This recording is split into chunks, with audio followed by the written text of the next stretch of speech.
안녕하세요. 저는 50대이고 아들 하나, 딸 하나를 키우고 있는 여자입니다. 남편은 일찍이 사고를 잃고서 혼자 병원 코디네이터로 일하며 생활비를 벌어다 아이들을 키웠고요. 지금까지 악착같이 살았던 기억을 되새기며 앞으로도 정신 똑띠 차리고서 마음 잘 먹고 살 수 있을 법도 한데 멘탈이 한번 흔들려서는 여태 그 후유증을 간직한 채 살고 있습니다. 험한 세상이었고 힘든 세상이었음에도 잘 버텨왔기에 내가 꽤나 강심장이라고 생각을 하며 살았는데 결국 저도 여자였고 사람이었던 것이죠. 저희 남편과는 동갑내기 동네 친구였습니다. 가난하고 힘든 가정 환경에서 버티며 서로에게 늘 빛 같은 친구가 되어주곤 했죠. 저희 부모님은 아버지가 유별나도록 여자를 밝히고 또 좋아하셨던 바람에 그 충격으로 엄마가 제 막내 동생을 뱃속에서 잃어보기도 하셨고 자식들에게까지 말을 안 하려고 입을 꾹 다무는 실효증 가까운 곳에 걸려보기도 하셨고요. 그럼에도 아버지께 화 한 번을 제대로 내보지를 못한 채 그렇게 혼자 소거리만 하다가 결국은 아버지께서 큰딸이었던 저와 나이 차이도 겨우 4살밖에 나지 않던 새파란 어린 여자와 바람을 피우더니 몇 번이나 저희 남매가 있는 집에 데려온 것도 모자라 더러운 짓거리까지 대범하게 하다가 외출하고 돌아온 엄마께 딱 걸려버리고는 충격으로 두 분 사이는 완전히 쫑이 나셨고 엄마는 도저히 저희를 맡길 수 없다면서 혼자 저희 남매들을 다 데리고서 그 집을 나오셨어요. 고생이란 고생은 다 하며 사신 분이셨는데 저 성인 되고 얼마 지나지 않아 제대로 된 제 월급 한번 제대로 받아보지 못하고 지병으로 돌아가셨고요. 아버지도 뭐 딱히 저희를 찾지 않은 채 그때부터 쭉 혼자 자유를 사셨고 지금 저희 남매들은 아버지 행방도 생사도 모르며 살고 있습니다. 아무도 찾으려 하지 않고 신경도 안 쓰고 죽은 사람 마냥 무시하고 살고 있어요. 남편네 부모님께서도 저희 집안과 거의 비슷비슷 하셨네요. 바람만 안 피울 뿐 시어머니께 관심 한 번 있질 않았던 시아버지는 손찌검을 버릇처럼 해드신 바람에 저희 동네에서 사람들은 이 동네 가장 불쌍한 여자가 저희 엄마랑 시어머니라면서 두 사람을 꼭 묶어서 뒷말을 나누곤 했죠. 하나는 말도 못해, 하나는 얻어맞아, 그러다 하나같이 똑같이 일찍 돌아가셨고, 그 와중에 제가 장르라 의지할 곳이 정말 없었는데, 딱 한 사람, 남편만큼은 늘 제 옆에 있어줬습니다. 둘 다 가정 형편이 이 모양이니 친구고 뭐고 누굴 사귀고 만날 처지가 전혀 못 되었는데, 오래도록 한 동네에서 자라왔던 동네 친구란 이유로 그리고 비슷한 슬픔을 가지고 있다는 이유로 저희는 다른 동네에 살게 되었으면서도 쭉 왕래를 해왔어요.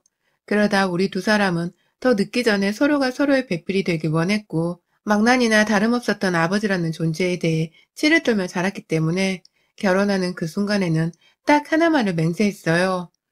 절대로 서로의 아버지 같은 짓거리를 아버지 같은 존재가 되지 말자고 말이죠.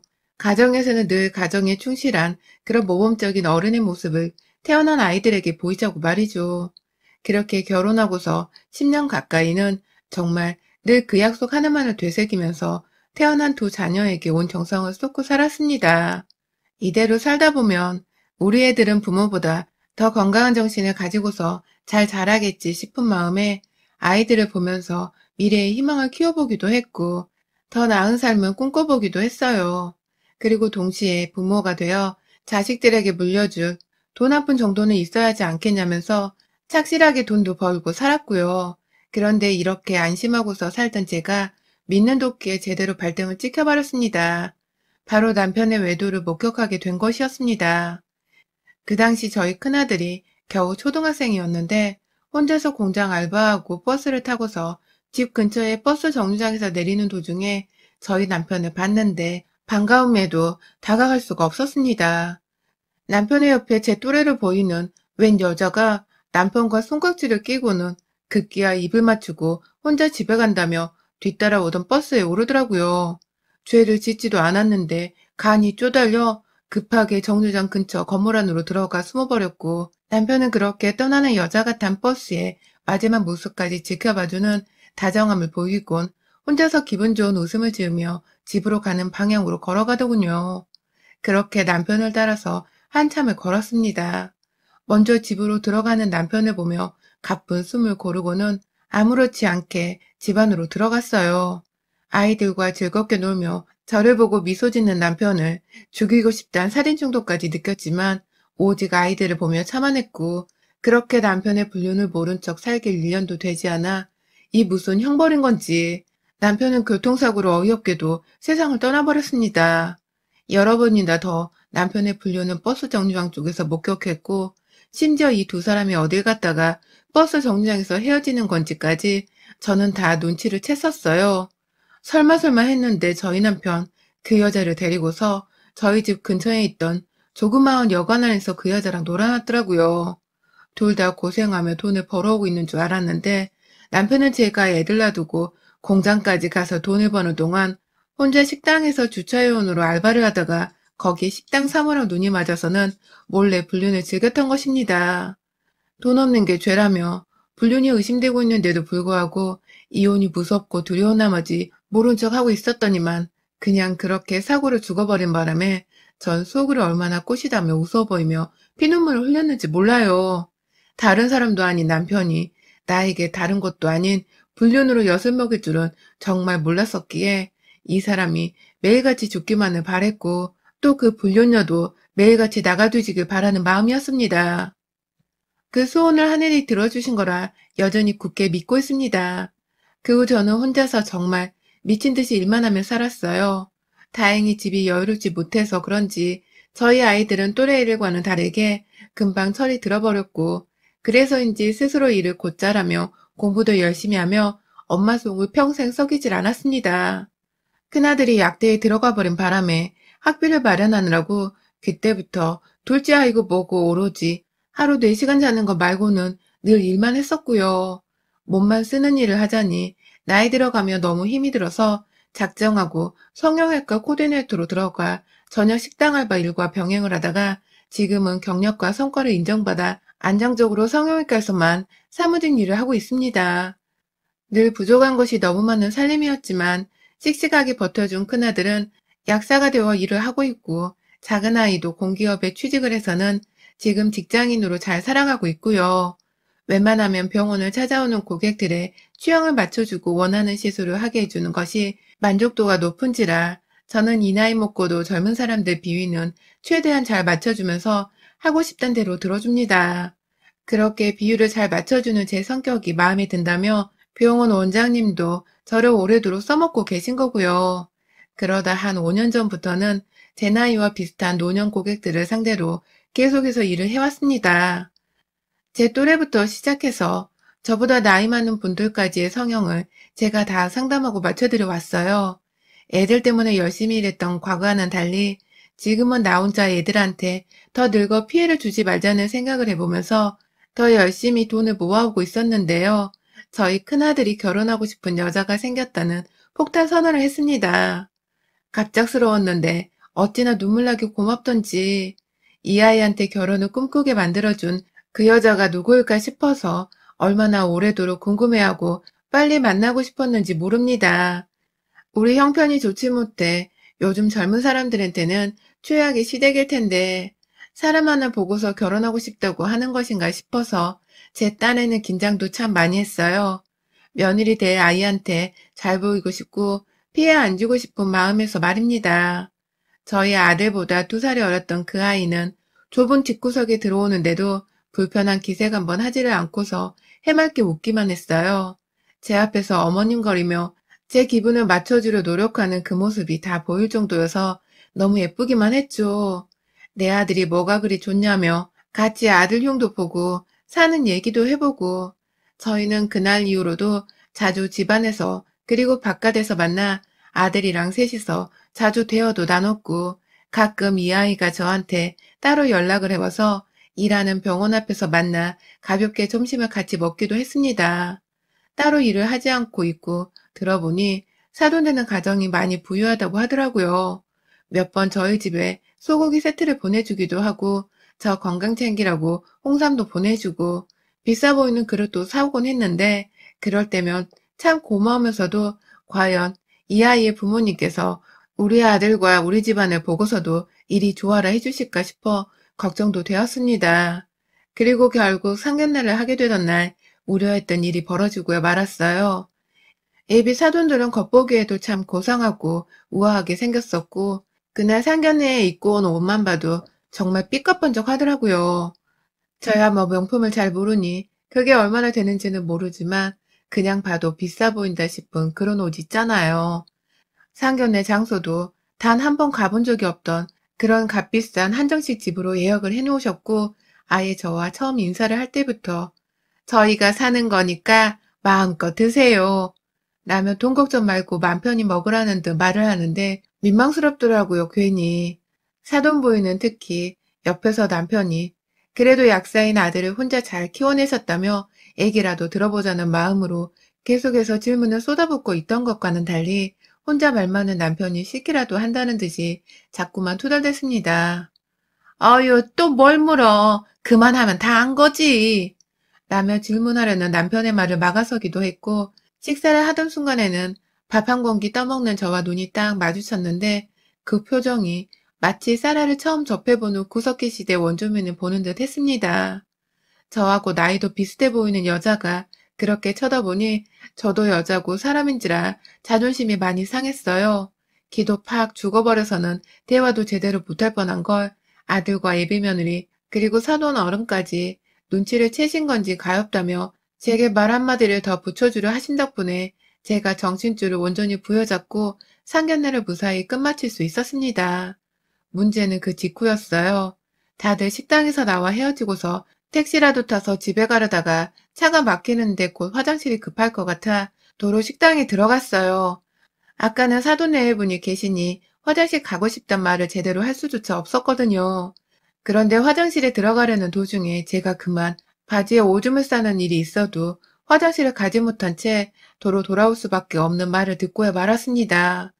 저처럼 화장실이 급했는지 차를 타고 나가는 듯 하더니 도로 들어와 딸과 함께 화장실로 들어가던 사돈 부인이 아유 진짜 그지 같은 거랑 밥 먹느라 엄마 정말 역겨워 죽는 줄 알았다. 그 영화 기생충에 나오는 딱 그 송강호 눈빛이야. 뭔가 너무 쎄하더라고. 좋은 밥 사주면 좀 여유같이 먹으면 좀 좋아? 꼭 그렇게 천민이 양반집 밥 처음 먹는 것 마냥 개걸스럽게 먹어야 해? 이 결혼 꼭 해야겠니 너? 엄마 이렇게 기분 찜찜하게 만들어야 해? 라며 예비 며느리를 꾸짖은 채 화장실로 뛰쳐 들어가는데 뒤에서 예비 며느리는 엄마 제발 좀! 라며 주변을 살피며 머리를 지끈거려 하고 있고 전 정말 아들에게 가는 그 짧은 거리 동안 머릿속으로 오만 생각을 다 했어요. 개걸스레 처먹은 나 하나 때문에 우리 아들이 좋아하는 여자랑 결혼도 못하겠다 싶은 나머지 미안해 죽고 싶었거든요. 결국 아들한테는 아무런 티를 내지도 못한 채 집으로 돌아오는 길에 차가 정말 오래도록 막혔지만 화장실 가고 싶은 걸 꾹 참은 채 겨우 집까지 갔습니다. 가서 뭣도 모르고 여자친구에게 엄마가 너무 좋아를 한다고 웃고 있고 그런 우리 아들에게 자기 부모님도 너무 좋아를 하셨다면서 좋게만 말을 전해주는 예비 며느리의 배려 있는 말을 엿들으며 이 두 아이가 참 괜찮은 연인이구나 싶어서 더욱 속상한 마음에 몸소리를 쳤어요. 그런데 그 다음날 사돈 부인이 저희 병원에 나타났습니다. 제가 상견례 때 성형외과에서 코디네이터로 일을 하고 있단 말을 잠시 속이삼아 했었는데 그걸 어찌 기억해내고는 급기야 저를 만나러 왔다며 찾아왔더라고요. 혹 아이들을 헤어지게 해달란 소리를 하러 온 게 아닌가 싶었는데 그 입에서 나온 말에 정말 실수를 할 뻔했네요. 자기 수술하고 싶은데 상담 좀 해달라고 여기 코디네이터 소개로 왔으면 할인도 있는 거 아니냐면서 얼마나 싸게 해줄 수 있냐고 대놓고 가격부터 따져 묻는데 아무리 생각해도 참 경우가 없는 겁니다. 내가 그래도 애들끼리 결혼 얘기 오고 가고 있는 본인의 사돈인데 남의 직장에 말도 없이 와서 한다는 말이 소개로 가격을 좀 깎아달라고 하니 그 소리를 듣고도 내가 고객 대접을 해줘야 하나 싶어 오기가 났는데 그뿐이었습니다. 가뜩이나 돈 없는 사돈이라고 싫어하던 사돈 부인인데 나라도 수술 비용을 깎아줘서 잘 보여야겠다면서 아주 그냥 VIP 고객을 대하듯이 살뜰히 상담도 해주고 가격도 있는 할인 다 갖다 부셔가지고서 최대한 저렴하게 맞춰줬어요. 매일같이 번들어지게 고급스러운 깔끔한 정장을 입고 나타나서는 제 고객 상담실 안에만 들어오면 진상이 되어선 기껏 애들 봐서 여기 병원으로 와서 수술받으려 한 건데 가격이 왜 그 모양인 거죠? 라던가. 수술은 사돈 같은 사람이 받으셔야 하는 건데 참 세상 서글프죠? 수술도 돈이 있어야 가능한 거니까. 예쁜 사람이 더 예뻐져서 우리 사돈 속이 말이 아니겠다. 라며 급기야 제 외모로 욕보이고는 돈이 없어 성형수술도 받지 못하는 불쌍한 사람 취급을 했네요. 지는 가뜩이나 예쁜데 더 예뻐지겠다며 그런 말을 제 앞에서 저 놀린다고 대놓고 해대는 사돈의 인성이 정상 같지 않아 보여 화도 났지만 저희 아들과 며느리 될 아이들의 관계를 제가 다 망쳐놓고 싶지 않다는 생각에 그 갑질을 버티고 참아냈습니다. 그러다가 졸지에 사돈 부인이 제풀에 자기가 걸려 넘어지는 초인류의 상황이 벌어졌네요. 턱 보톡스에 눈밑 애교살 주입, 첫 쌍꺼풀 수술도 아닌 세 번째 재수술에 이마 보톡스, 그리고 코뿔을 축소하는 것까지 그 많은 시술과 성형을 다 하게 된 사돈 부인은 이 모든 수술을 하루 만에 다 받았었는데요.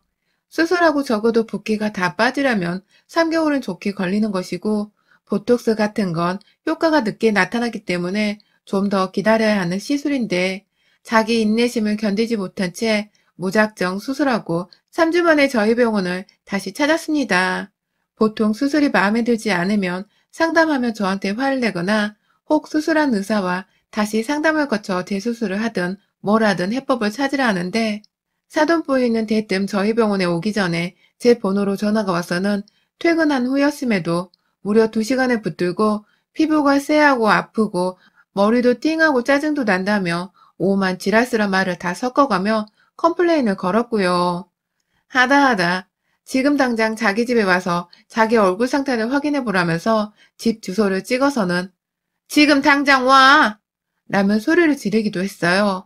정말 하마터면 옷 입고 사돈 집으로 뛰쳐갈 뻔했다가 옆에서 사돈 어른이 왜 이렇게까지 하는 거야? 라며 소리를 질러주신 덕분에 둘이서 부부싸움을 하다가 제 전화가 끊겨 다행히 사돈 집에 가는 불상사를 면했는데 결국 다음날 아침부터 사돈 부인은 병원을 찾아와선 제 앞에서 적나라히 진상을 부렸죠. 아파 죽겠는데 수술 후 호박즙도 대충 2개만 줬다고. 수술 후 관리 같은 걸 더 받을 수 있게 설명도 잘 해주고 병원에 있는 프로그램 같은 걸 소개도 해줘야 하는 거 아니냐며 난동을 피우더라고요. 이미 제가 충분히 몇 번이나 설명을 드리고 또 드렸던 것들을 지가 기억하지 못하고서는 저한테 책임을 묻는 것이었죠. 급기야 자기가 처음 쌍꺼풀 수술을 하기 직전의 얼굴이라면서 이 얼굴에서 자기가 더 예뻐졌던 건 능력 있는 코디랑 의사 덕분이었는데 당신이랑 당신 병원 의사는 돌팔이들 아니냐면서 여기서 더 못생겨지면 니들이 책임질 거냐면서 병원 안에서 오만난동을 다 부린 바람에 다른 선생님들부터 손님들까지 눈살을 찌푸렸고 저는 어떻게든 이 일을 해결하겠다며 결국 애비 사돈인 그 여자 앞에서 무릎을 꿇었습니다. 사람들 보는 앞에서 상담실의 문까지 일부러 열어놓고는 지나가는 사람들이 다 보도록 하고 있던 사돈 부인 앞에서 머리를 조아린 채 제가 잘못한 거라면서 화를 풀려고 오래도록 무릎을 꿇었어요. 결국 그 짓거리까지 하고 나서야 사돈 부인을 쌍꺼풀 실밥이 터질 것 같다며 더 이상 화를 내지 않고서 저를 용서한다며 자리에 얌전히 앉았고 그렇게 저는 겨우 사돈 한 사람을 진정시키고 난 후에야 제 상담실 문을 도로 닫고서 온전히 다시 대화다운 말을 나눌 수 있었습니다. 그리고 그제서야 제 눈에 사돈이 건넨 사돈의 성형전 사진이 들어왔어요. 처음 3초간은 지그시 바라보다가 이내 머리에 총을 맞은 것 같이 그 사진에 빨려들어선 귀엽고 벼랑간 잊고 지냈던 지난 수십 년의 세월이 한순간에 떠올랐습니다. 인연, 내가 절대로 잊고 살 수 없는 그년. 내 어머니가 두 눈 뜨고 살아계신데도 불구하고 내 아버지랑 같이 우리 집에 들어와 아버지랑 바람을 피워대고 그 집까지 했던 그 반란까지 내 또래의 아버지 상간녀. 그게 바로 사돈 부인이었습니다. 그제서야 다시 침착하게 사돈의 생년월일이 적혀있는 환자 차트를 확인해 보았고 이 사람이 저랑 딱 4살 차이라는 것까지 확인할 수 있었네요. 왜 몰랐을까? 인연의 얼굴을 그 오랫동안 분노의 저도로 가끔씩 되새기곤 했었는데 왜 몰랐을까 싶었는데 그 사이 이렇게 성형까지 해놓고서 더 예쁘게 탈바꿈이 되어 있을 줄은 상상도 못했습니다. 이제야 얼굴도 나이도 그리고 이름까지도 모든 게 다 익숙해졌어요. 우리 아빠가 집에서 두 눈 뜨고 지켜보는 저를 보면서도 무시한 채 재화야 하면서 제 이름을 부르고 자기 옆자리에 앉히고 허리를 만지작거리면서 제 앞에서 네 언니야 친하게 지내 하며 뻔뻔하게 소개를 해주었던 그 장면들까지도 다 하나하나 기억이 되살아났어요. 제 머릿속으로 뭐가 떠올려진 건지도 모르고 끝까지 갑질을 하면서 겨우 몇 주 더 상태를 지켜보고 난 뒤에 다시 상담을 하겠다고 위풍당당 나가는 사돈 부인의 뒤를 쫓아 엘리베이터 앞까지 가서는 떠나는 사돈을 보고서 90도로 고개를 숙여 인사를 하면서 저는 제 입술을 지그시 물어뜯었고 그날 저는 제 동생들한테 연락을 걸어 생전 평생 찾지도 못하고 있던 아버지를 찾겠다고 난리를 피웠습니다. 당장 그 여자의 흔적을 찾아야 한다고 아버지를 찾아야 한다면서 없는 돈까지 갖다 모아서는 흥신소에 가서 사람 찾아달라 빌겠다며 오만 난리를 피우며 호들갑을 떨길 며칠째 막내 여동생한테서 연락이 왔어요. 언니, 뭐 좀 찾았어? 라면서 물어보길래 아무것도 건진 게 없다며 울먹이는데 동생이 도대체 아빠를 갑자기 왜, 그 여자를 갑자기 왜 기억해낸 거야? 우리한테 절대 좋은 기억이 아닌데. 라면서 저를 이해 못하겠다는 듯이 하소연을 하더라고요. 저 때문에 자기들까지도 지난날의 어린 시절이 되살아나며 돌아가신 엄마가 생각난다며 힘들다고요. 결국 저는 동생에게 그간 그 여자가 다시 예비 사돈으로 만나게 된 일, 그리고 그 여자가 내 일자리에서 난동을 피워 나를 무릎 꿇게 만들고 머리까지 조아리게 만들었단 얘기까지 모든 걸 적나라히 밝혔고 어느새 분해 죽겠다며 울먹이고 있는 저만큼이나 열불이 났는지 여동생은 언니 꼭 그렇게 당하고 있어야만 했어? 그냥 확 다 때려치우고 예비 사돈이고 뭐고 다 포기하면 안 되는 거야? 딱 기다리고 있어. 나는 말과 함께 전화를 끊더군요.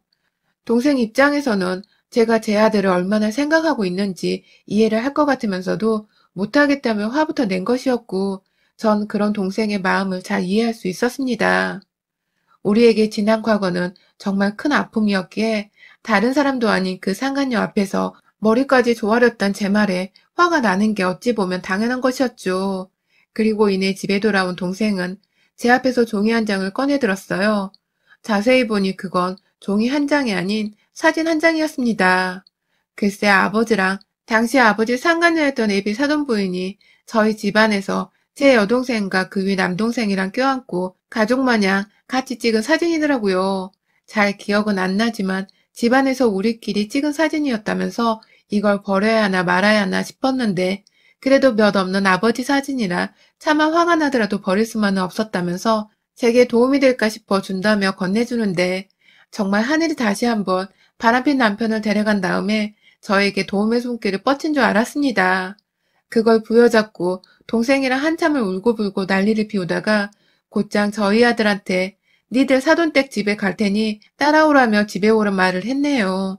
당연히 아들은 무슨 일이냐고 이유를 먼저 알려고 했고 저는 아들에게 그간의 모든 사실과 예비 장모될 사람의 더럽고 불결한 그 과거까지도 다 말을 해줬습니다.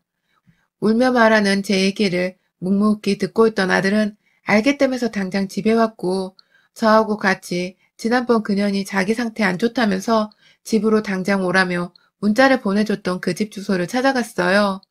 온 가족이 모여있던 그 집구석에서 저는 사돈 앞에 사진 한 장을 건네며 지난날에 당신 와이프가 내 아버지랑 저지른 더러운 짓거리에 대해 고발했고 저희 모자를 뒤따라왔다가 사돈댁 현관 앞에서 조우한 제 여동생은 성형을 해도 내 눈엔 다 보여. 내가 이 사진을 역하더라도 아버지 생각할 때마다 문득문득 보며 피눈물을 흘린 세월이 벌써 수십 년이야.